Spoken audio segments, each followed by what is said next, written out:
ಜೀವನದಲ್ಲಿ ಬಡವರಾಗಬೇಕು, ಬಡವನ ಥರ ಕಾಣಿಸ್ಬೇಕು. ಇದೇನಪ್ಪ ಎಲ್ಲರೂ ಶ್ರೀಮಂತರಾಗಬೇಕು, ಶ್ರೀಮಂತರ ಥರ ಕಾಣಿಸ್ಬೇಕು ಅಂತ ಹೇಳಿದ್ರೆ ನೀನು ನೋಡಿದ್ರೆ ಬಡವ್ರ ಥರ ಕಾಣಿಸ್ಬೇಕು, ಬಡವ್ರ ಥರ ಇರಬೇಕು ಅಂತಿದೆಯಲ್ಲ, ಏನಿದ್ರ ಅರ್ಥ ಅಂತ ನೀವು ಕೇಳ್ಬೋದು. ಈ ವಿಡಿಯೋನ ಕೊನೆವರೆಗೂ ನೋಡಿ, ನಿಮಗೆ ಗೊತ್ತಾಗುತ್ತೆ ನಾನು ಏಂತಕ್ಕೆ ಮಾತು ಹೇಳ್ತಾ ಇದ್ದೀನಿ ಅಂತ. ನನಗೆ ಇಬ್ಬರು ಫ್ರೆಂಡ್ಸ್ ಇದ್ರು, ರಮೇಶ್ ಮತ್ತು ಸುರೇಶ್ ಅಂತ. ಅವ್ರ ಹೆಸರು ಬೇರೆ, ಬಟ್ ನಾನು ಇಲ್ಲಿ ಚೇಂಜ್ ಮಾಡ್ತಾ ಇದ್ದೀನಿ. ರಮೇಶ್ಗೂ 80,000 ರೂಪಾಯಿ ಸ್ಯಾಲ್ರಿ, ಸುರೇಶ್ಗೂ 80,000 ರೂಪಾಯಿ ಸ್ಯಾಲ್ರಿ. ರಮೇಶ್ ಬಂದ್ಬಿಟ್ಟು ಕಾರ್ ತಗೊಂಡಿದ್ದ, ಅದು EMIಗೆ. ಐಫೋನ್ ತಗೊಂಡಿದ್ದ, ಅದು EMIಗೆ. ಫ್ಲಾಟ್ ತಗೊಂಡಿದ್ದ, ಅದು EMIಗೆ. ಆ 80,000 ರೂಪಾಯಿ ಎಲ್ಲ ಕಳೆದು ಅವ್ನಿಗೆ ಉಳಿತಿದ್ದ 5-10,000 ರೂಪಾಯಿ ಅಷ್ಟೇ. ಇನ್ನೆಲ್ಲ ಲೋನ್ಗೆ ಹೋಗ್ಬಿಡೋದು. ಇನ್ನೊಬ್ಬ ಸುರೇಶ್ ಬಂದ್ಬಿಟ್ಟು ಅವನಿಗೂ ಸೇಮ್ ಸ್ಯಾಲ್ರಿನೇ. ಅವ್ನು ಆಫೀಸ್ಗೆ ಹೋಗೋದಕ್ಕೂ ಕ್ಯಾಬ್ ಯೂಸ್ ಮಾಡ್ತಿದ್ದ, ಇಲ್ಲಾಂದ್ರೆ ನಡ್ಕೊಂಡು ಹೋಗ್ಬಿಡ್ತಿದ್ದ, ಇಲ್ಲ ಬಸ್ಸಲ್ಲಿ ಹೋಗ್ತಿದ್ದ. ಇವಾಗ ರೀಸೆಂಟಾಗಿ ಒಂದು ಸ್ಕೂಟರ್ ತೊಗೊಂಡಿದ್ದು, ಬೈಕಲ್ಲ ಸ್ಕೂಟರ್ ತೊಗೊಂಡಿದ್ದಾನೆ ಸೇವಿಂಗ್ಸ್ ಮಾಡಿ. ಅದು EMIಗೂ ಹಾಕಿಸ್ಕೊಂಡಿಲ್ಲ ಅವನು.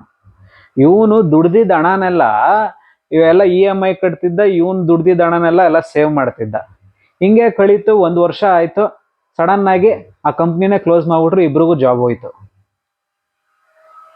ಜಾಬ್ ಹೋಯ್ತು. ಇವನು ಬಂದ್ಬಿಟ್ಟು EMI ಹಾಕಿಸ್ಕೊಂಡಿದ್ದವನು ಎಲ್ಲ ಕಡೆ ಕೆಲಸ ಹುಡುಕ್ತಾನೆ, ಎಲ್ಲಿ ಕೆಲಸ ಸಿಗ್ತಾ ಇಲ್ಲ. 80,000 ರೂಪಾಯಿ ಸ್ಯಾಲ್ರಿ ಬರ್ತಿತ್ತು, ಅದನ್ನ ನಂಬ್ಕೊಂಡು EMIಗಳು ಹಾಕಿಸ್ಕೊಂಡಿದ್ದ. ಸಡನ್ನಾಗಿ ಎಲ್ಲ ಬರ್ಡನ್ನು ತಲೆ ಮೇಲೆ ಬಿತ್ತು ಅವನಿಗೆ, ರಮೇಶ್ಗೆ. ಕಾರ್ ತಗೊಂಡಿದ್ದವನಿಗೆ, ಐಫೋನ್ ತಗೊಂಡಿದ್ದವನು, ಫ್ಲಾಟ್ ತಗೊಂಡಿದ್ದವನು, ಅವ್ನು ಕಂಪ್ಲೀಟಾಗಿ ಬರ್ಡನ್ ಬಿತ್ತು. 1 ತಿಂಗಳಾಯ್ತು, 2 ತಿಂಗಳಾಯ್ತು, PF ಎಲ್ಲ ಇತ್ತು, ಎಲ್ಲ ಖಾಲಿ ಆಗೋಯ್ತು. ಎಲ್ಲೂ ಕೆಲಸ ಸಿಗ್ತಾ ಇಲ್ಲ. EMIಗಳು ತಲೆ ಮೇಲೆ ಬಂತು. ಲೋನ್ ರಿಕವರಿ ಮಾಡೋರು ಬ್ಯಾಂಕ್ ಅವರು ಮನೆ ಹತ್ರ ಬಂದು ಕಾರ್ಗಿರೆಲ್ಲ ತೊಗೊಂಡು ಹೊಂಟೋಗ್ಬಿಟ್ರು. ಅವನ್ನ ಫ್ಲ್ಯಾಟಿಂದನೂ ಕಳಿಸ್ಬಿಟ್ರು. ಏನಪ್ಪ ಲೋನು ಕಟ್ತಿಲ್ಲ, ಮತ್ತೊಂದು ಮಾಡ್ತಿಲ್ಲ ಅಂದ್ಬಿಟ್ಟು ಎಲ್ಲನೂ ಒಂಥರ ಬೀದಿಗೆ ಬರೋ ಪರಿಸ್ಥಿತಿ ಆಗೋಯ್ತು. ಇನ್ನು ಇವನು ಸುರೇಶ್ ಬಂದ್ಬಿಟ್ಟು ಅವ್ನು ಯಾವುದೋ ಲೋನ್ಗಿನ EMI ಏನು ಯಾವುದು ಮಾಡ್ಕೊಂಡಿರಲಿಲ್ಲ. ಯಾವುದೋ ಒಂದು ಸ್ಕೂಟರ್ ತೊಗೊಂಡಿದ್ದ ಅಷ್ಟೇ. ಒಳ್ಳೆ ಸೇವಿಂಗ್ಸ್ ಮಾಡಿ ಇಟ್ಕೊಂಡಿದ್ದ. ಏನಿಲ್ಲ ಅಂತ ಹೇಳಿದ್ರು ಒಂದು ಸರಿಸುಮಾರು ಅವ್ನು ದುಡ್ದಿದ್ದ ಹಣದಲ್ಲಿ ಒಂದು 5-6 ಲಕ್ಷ ರೂಪಾಯಿವರೆಗೂ ಸೇವಿಂಗ್ಸ್ ಮಾಡ್ಕೊಂಡಿದ್ದ. ಅವನಿಗೂ ಎಲ್ಲೂ ಕೆಲಸ ಸಿಗ್ತಾ ಇಲ್ಲ. ಇನ್ನೇನು ಕೆಲಸ ಸಿಗ್ತಿಲ್ವಲ್ಲ ಅಂತ ಹೇಳ್ಬಿಟ್ಟು ಒಂದು 5-6 ಲಕ್ಷದಲ್ಲಿ ಯಾವುದೋ ಒಂದು ಸಣ್ಣದಾಗಿ ಬಿಸ್ನೆಸ್ ಮಾಡಿಕೊಂಡು ಅವನು ಸೆಲ್ಫ್ ಎಂಪ್ಲಾಯ್ಮೆಂಟ್ ತಿಂಗಳಿಗೆ ಒಂದು 50-60 ಸಾವಿರ ರೂಪಾಯಿ ದುಡಿಯೋ ರೀತಿ ಅವ್ನು ಮಾಡ್ಕೊಂಡ. ಇವನಿಗೆ ಇಲ್ಲಿ ಬಿಸ್ನೆಸ್ ಮಾಡೋದಕ್ಕೂ ದುಡ್ಡಿಲ್ಲ, ಪ್ಲಸ್ EMIಗಳು ತಲೆ ಮೇಲೆ ಬಿತ್ತು. ಏನೇನು ತಗೊಂಡಿದ್ನೋ ಎಲ್ಲ ಬಂದ್ಬಿಟ್ಟು ಲೋನ್ ರಿಕವರಿ ಅವರು ಬಂದು ಕಿತ್ಕೊಂಡು ಹೋದ್ರು ಇವನ ಹತ್ರ. ಈ ಸ್ಟೋರಿಲಿ ಅರ್ಥ ಆಗೋದೇನು ಅಂತ ಹೇಳಿದ್ರೆ, ಮನುಷ್ಯ ತಾನು ಶ್ರೀಮಂತನಾಗಿ ಕಾಣೋದಕ್ಕೆ ಏನೇನೆಲ್ಲ ಮಾಡ್ತಾನೆ, ಇದು ಮಾಡೋದ್ರಿಂದ ನಮಗೆ ಆಗೋ ಬರ್ಡನ್ಗಳೇನು ಅನ್ನೋದು ಇಲ್ಲಿ ತಿಳ್ಕೊಳ್ಳೋದು ತುಂಬ ಇಂಪಾರ್ಟೆಂಟ್ ಆಗುತ್ತೆ. ಬರೀ ನಾವು ಜನಕ್ಕೆ ತೋರ್ಸೋದಕ್ಕೋಸ್ಕರ ಯಾವ್ಯಾವ ರೀತಿ ಎಲ್ಲ ಇಳಿದ್ಬಿಡ್ತೀವಿ ಅಂತೇಳಿ ಬರೀ EMIಗಳು. ಎಷ್ಟೊಂದು ಜನ ಪಾಪ ದುಡಿಯೋ ಹಣ ಎಲ್ಲ ಅವ್ರದ್ದು 80-85% ಬರೀ EMIಗಳಿಗೆ ಹೋಗ್ಬಿಡುತ್ತೆ. ಶ್ರೀಮಂತರ ಥರ ಕಾಣಿಸೋದಕ್ಕೋಸ್ಕರ, ಶೋ ಆಫ್ ಮಾಡೋದಕ್ಕೋಸ್ಕರ. ಇನ್ನು ಕೆಲವ್ರು ಯಾರೋ ಒಬ್ರು ಬುದ್ಧಿವಂತರು, ಇಲ್ಲ ನಾನು ಅವನಷ್ಟೇ ದುಡಿಯೋ ಕೆಪಾಸಿಟಿ ಇದ್ರು ನಾನು ಬಡವನ ಥರನೇ ಕಾಣಿಸ್ತೀನಿ, ನನ್ಗೆ ಯಾರಿಗೂ ತೋರಿಸೋ ಅವಶ್ಯಕತೆ ಇಲ್ಲ. ನನಗೆ ನಾಳೆ ಕಷ್ಟ ಬಂತು ಅಂತ ಹೇಳಿದ್ರೆ ಇವತ್ತು ಯಾರು ಬಂದು ನನ್ನ ನೋಡಲ್ಲ, ಪರವಾಗಿಲ್ಲ, ನಾನು ಹಾಕೊಂತಿರೋದು ಚೀಪ್ ಬ್ರ್ಯಾಂಡ್ ಬಟ್ಟೆಗಳ, ಪರವಾಗಿಲ್ಲ ಬಿಡು, ನಾನು ಬೇರೆಯವ್ರಿಗೆ ತೋರಿಸ್ಬಿಟ್ಟು ಏನೋ ಆಗ್ಬೇಕಾಗಿಲ್ಲ. ಇಲ್ಲಿ ಇವನು ಬಂದ್ಬಿಟ್ಟು ನಾನು ಹಾಕೋ ಬಟ್ಟೆ ಬ್ರ್ಯಾಂಡೆಡ್ ಆಗೇ ಇರಬೇಕು, ಜನಕ್ಕೆ ತೋರಿಸ್ಬೇಕು ಅನ್ನೋ ರೀತಿಯೆಲ್ಲ ಆಗಿ ಸಡನ್ ಆಗಿ ಈ ಥರ ಫೈನಾನ್ಷಿಯಲ್ ಬರ್ಡನ್ ಬಂದಾಗ ಯಾರು ನಿಂತಿದ್ದಾರೆ ಇವತ್ತು ಅವನ ಹತ್ರ? ಯಾರೂ ಇಲ್ಲ. ಇವನ ಹತ್ರ ಬಂದ್ಬಿಟ್ಟು ಸ್ವಲ್ಪ ಸೇವಿಂಗ್ಸ್ ಇತ್ತು, ಹಂಗೋ ಹಿಂಗೋ ಟಕ್ ಅಂತ ಬಿಸ್ನೆಸ್ ಸ್ಟಾರ್ಟ್ ಮಾಡ್ದ. ಇವಾಗ ತಿಂಗಳಿಗೆ ಒಂದಷ್ಟು ದುಡಿಯೋ ರೇಂಜಿಗೆ, ಮತ್ತೆ ಅವನಿಗೆ ರಿಕವರಿ ಆಗೋ ರೇಂಜಿಗೆ ಇವನು ಮಾಡ್ಕೊಂಡ. ಮನುಷ್ಯನಿಗೆ ಸೇವಿಂಗ್ಸ್ ತುಂಬಾನೇ ಇಂಪಾರ್ಟೆಂಟು. ಅದು ಯಾವಾಗ ಅರ್ಥ ಆಗುತ್ತೆ ಅಂತ ಹೇಳಿದ್ರೆ, ನಾವೆಲ್ಲ ಧೂಮಾಗಿ ಖರ್ಚು ಮಾಡಿ ಜನಕ್ಕೆ ತೋರ್ಸೋದಕ್ಕೋಸ್ಕರ ಕಾರ್ ತಗೊಳ್ಳೋದೇನು, ಫ್ಲಾಟ್ ತಗೊಳ್ಳೋದೇನು, ಮತ್ತೊಂದು ಮಾಡೋದೇನು, ಐಫೋನ್ ತಗೊಳ್ಳೋದೇನು, EMIಗಳು ಬರ್ಡನ್ ಆಗಿ ಕೊನೆಗೆ ನಮ್ಗೆ ಕಟ್ಟೋದಕ್ಕೆ ಆಗದಿರೋ ಲೋನ್ ರಿಕವರಿ ಅವ್ರು ಬಂದ್ಬಿಟ್ಟು ಮನೆ ಮುಂದೆ ನಿಂತ್ಕೊಂತಾರಲ್ಲ, ಅವತ್ತು ಗೊತ್ತಾಗುತ್ತೆ ನಾವು ಈ ಕೆಲಸ ಮಾಡಬೇಕಾಗಿತ್ತ, ಎಂತಕ್ಕೆ ಮಾಡ್ಕೊಂಡ್ವಿ ಇದನ್ನ. ಜನಕ್ಕೆ ತೋರ್ಸೋದಕ್ಕೋಸ್ಕರ, ನಾವು ಬೇರೆಯವ್ರಿಗೆ ತೋರ್ಸೋದಕ್ಕೋಸ್ಕರ, ಆಯ್ತಾ, ನಾನು ಶ್ರೀಮಂತ ಅಂತ ತೋರ್ಸೋದಕ್ಕೋಸ್ಕರ ಎಂಥ ಕೆಲಸ ಮಾಡ್ಕೊಂಡಪ್ಪ ಅನ್ನೋದು ಅವತ್ತು ನಮಗೆ ನಾವೇ ತಲೆ ಮೇಲೆ ಹೊಡ್ಕೊಂಡು ತಿಳ್ಕೊಂತೀವಿ ಅದನ್ನು. ಇಂಥವ್ರು ಯಾರೋ ಒಬ್ರು ಒಂದು 10-20% ಈ ರೀತಿ ಸೇವಿಂಗ್ಸ್ಗಳು ಮಾಡಿಕೊಂಡು ನಾನು ಜನಕ್ಕೆ ತೋರ್ಸೋದು ಬೇಕಾಗಿಲ್ಲ, ನನಗೆ ಅವಶ್ಯಕತೆ ಇಲ್ಲ, ನಾನು ಬದುಕ್ತೀನಿ, ನನಗೇನು ಬೈಕ್ ಇಲ್ಲ ಸ್ಕೂಟ್ರಲ್ಲಿ ಓಡಾಡ್ತೀನಿ, ಸ್ಕೂಟ್ರ್ ಇಲ್ಲ ಸೈಕಲಲ್ಲಿ ಓಡಾಡ್ತೀನಿ, ಸೈಕಲ್ ಇಲ್ಲ ಅಂದ್ರೆ ನಡ್ಕೊಂಡು ಓಡಾಡ್ತೀನಿ, ನನ್ನ ಅವಶ್ಯಕತೆ ಮೀರಿ ನಾನು ಏನೋ ಮಾಡೋಕ್ಕೆ ಹೋಗಿ ನನ್ನ ತಲೆ ಮೇಲೆ ಯಾಕೆ ಹಾಕ್ಕೊಳ್ಳಿ. ಅದು ಎಸ್ಪೆಷಲಿ ಈ ಕಾಲದಲ್ಲಿ ಯಾವಾಗ ಯಾರ ಕೆಲಸ ಪರ್ಮನೆಂಟ್ ಅಂತಲೇ ಹೇಳೋಕ್ಕಾಗಲ್ಲ, ಆ ಥರ ಆಗೋಗಿದೆ. ನಾವು ಶ್ರೀಮಂತರು ಅಂತ ತೋರಿಸೋ ಬರದಲ್ಲಿ ನಮ್ಮ ಅಪ್ಪ ಶ್ರೀಮಂತ ನಮ್ಮ ತಾತ ಶ್ರೀಮಂತರ ಯಾರು ಮಾಡಿಟ್ಟಿರಲ್ಲ, ಎಲ್ಲೋ ಸ್ವಲ್ಪ ದುಡ್ಡು ಬಂದ್ಬಿಡ್ತು, ಎಲ್ಲೋ ದುಡಿತಾ ಇದೀವಿ ಅನ್ನೋ ಒಂದು ಜೋಶಲ್ಲಿ ನಾವು ಶ್ರೀಮಂತರ ತರ ಕಾಣಿಸ್ಬೇಕು, ನಾವು ಸಮಾಜದಲ್ಲಿ ಶ್ರೀಮಂತಿಕೆಯಿಂದ ಇರಬೇಕು ಅನ್ನೋ ರೀತಿ ಎಲ್ಲ ತೋರ್ಸೋ ಬರದಲ್ಲಿ ತನ್ನನ್ನು ತಾನು ಬರ್ಡನ್ ಸಿಗಾಕ್ಸ್ಕೊಂಡು ಕೆಲವರು ತಮ್ಮನ್ನು ತಾವೇ ಸ್ಯಾಕ್ರಿಫೈಸ್ ಮಾಡ್ಕೊಬಿಟ್ಟಿದ್ದಾರೆ ಸಾಲಗಳು ತೀರ್ಸಕ್ಕಾಗ್ದಿರ.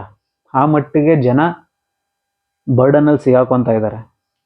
ಏನದು ಏನಂತಾರೆ, ನಾನು ಫುಲ್ಲು ಧಾಮ್ ಧೂಮ್ತಾಗಿ ಖರ್ಚು ಮಾಡಿ ನಾನು ಜನಕ್ಕೆ ತೋರಿಸ್ಬೇಕು ಅಂದ್ಬಿಟ್ಟು ಲಕ್ಷಾಂತರ ರೂಪಾಯಿ ಖರ್ಚು ಮಾಡಿ ಮದುವೆಗಳಾಗ್ಬಿಡ್ತಾರೆ ಲೋನ್ ಇಸ್ಕೊಂಡು. ಆಮೇಲೆ ಕೊನೆಗೆ ಅವ್ರ ತಲೆ ಮೇಲೆ ಅವ್ರನ್ನ ಅದು ಹಾಕ್ಕೊಳ್ತಾರೆ. ನಾನು ಖುಷಿಯಾಗಿರ್ಬೇಕು ಅಂತ ಮದುವೆ ಆದವನು ಈ ಲೋನ್ ತೀರ್ಸೋದ್ರಲ್ಲೇ ಅವನು ಜೀವನ ಎಲ್ಲ ಕಳೆದು ಬಿಡ್ತಾನೆ. ಮದುವೆಲ್ಲೂ ಅವನು ಖುಷಿ ಕಾಣ್ತಿರಲ್ಲ, ಈ ಕಡೆ ಲೋನ್ ತೀರ್ಸೋದ್ರಲ್ಲೇ ಅವನು ಜೀವನ ಕಳೆದೋಗ್ಬಿಡುತ್ತೆ.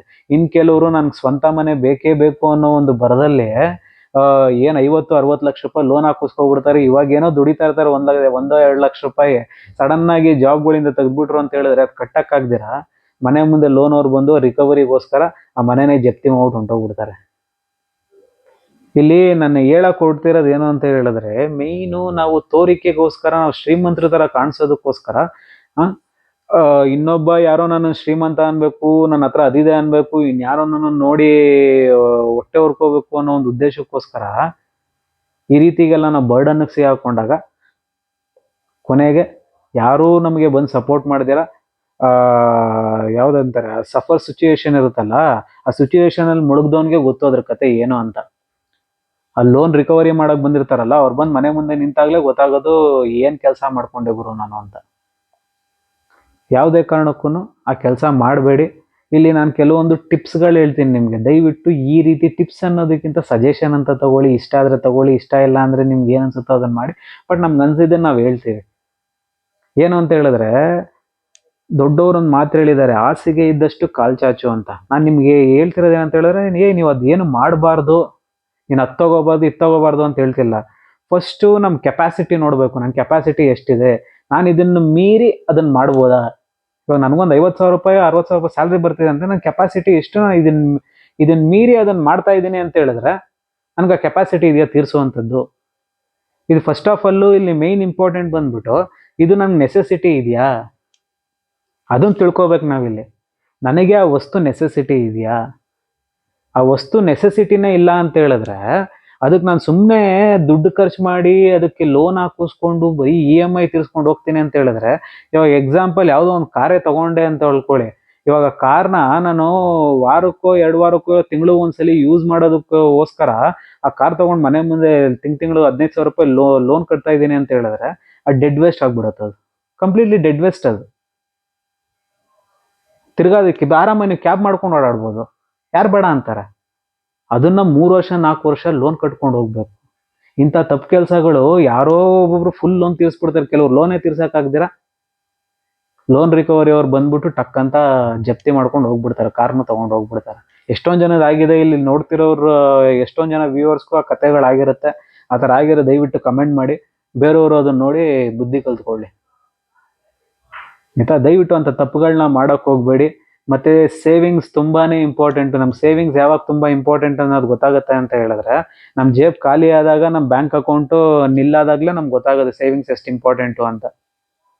ಆಯ್ತಾ. ಯಾವ್ದಾದ್ರು ಸಣ್ಣ ಪುಟ್ಟ RD ಆಗಿರ್ಬೋದು, ಇಲ್ಲಾಂದ್ರೆ ಮ್ಯೂಚುವಲ್ ಫಂಡ್ಸ್ ಆಗಿರ್ಬೋದು, ಈ ತರ ಸಣ್ಣ ಪುಟ್ಟ ಚಿಕ್ಕ ಚಿಕ್ಕ ಸೇವಿಂಗ್ಸ್. ಇವಾಗ ನೀವು ಒಂದು 1,000 ರೂಪಾಯಿದೇ ಅದನ್ನ ಇನ್ವೆಸ್ಟ್ ಮಾಡ್ತಾ ಇದ್ರನ್ನ ಅದು ವರ್ಷ ಆದ್ಮೇಲೆ ನಮ್ಗೆ ಗೊತ್ತಾಗುತ್ತೆ, ಅಯ್ಯೋ ಇದನ್ನ ಟಕ್ಕಂತ ಒಂದು 12,000 ರೂಪಾಯಿ 15,000 ರೂಪಾಯಿ ಆಗಿದೆ, ಬಡ್ಡಿ ಗಿಡ್ಡಿ ಎಲ್ಲ ಬಂದು ಒಂದು 15,000 ರೂಪಾಯಿ ಆಗಿದೆಯಲ್ಲ ಅಂತ ಅವಾಗ ಅನ್ಸುತ್ತೆ ನಮ್ಗೆ. 15,000 ರೂಪಾಯಿ ಚಿಕ್ಕದಿರ್ಬೋದು, ಬಟ್ 1,000 ರೂಪಾಯಿ ಎಲ್ಲೋ ಆಗ್ತಾರೆ ಟಕ್ಕಂತ ಅವತ್ತು 15,000 ರೂಪಾಯಿ ಯಾವುದೋ ಎಮರ್ಜೆನ್ಸಿಗೆ ಆಗುತ್ತೆ ಅದು.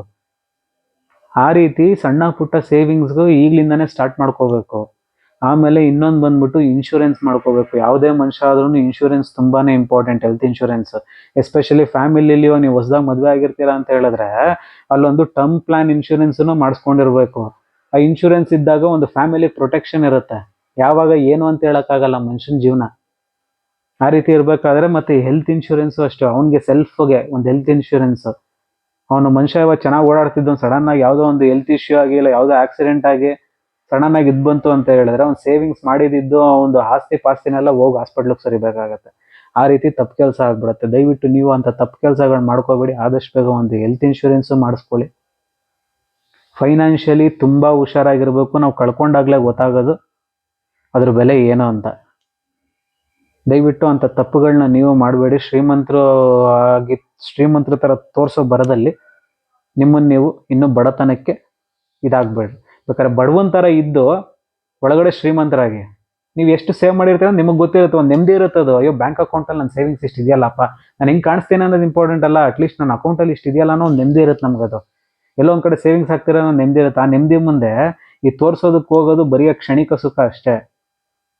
ಆಮೇಲೆ ಅದೆಲ್ಲ ಖಾಲಿ ಆದಮೇಲೆ EMIಗಳೆಲ್ಲ ಬಂದು ತಲೆ ಮೇಲೆ ಕೂತಾಗಲೇ ಗೊತ್ತಾಗೋದು ಅದೆಷ್ಟು ಬರ್ಡನ್ ಅಂತ. ನೀವು ಇಂಥ ತಪ್ಪು ಕೆಲಸಗಳು ಮಾಡೋಕೆ ಹೋಗಬೇಡಿ. ಇದೇ ರೀತಿ ನಿಮ್ಗೆ ರಿಯಲ್ ವಿಡಿಯೋಸ್ಗಳು ಬೇಕು ಅಂದಾಗ ನನ್ನ ಚಾನಲ್ ವಿಸಿಟ್ ಮಾಡ್ತಾ ಇರಿ. Thank you so much.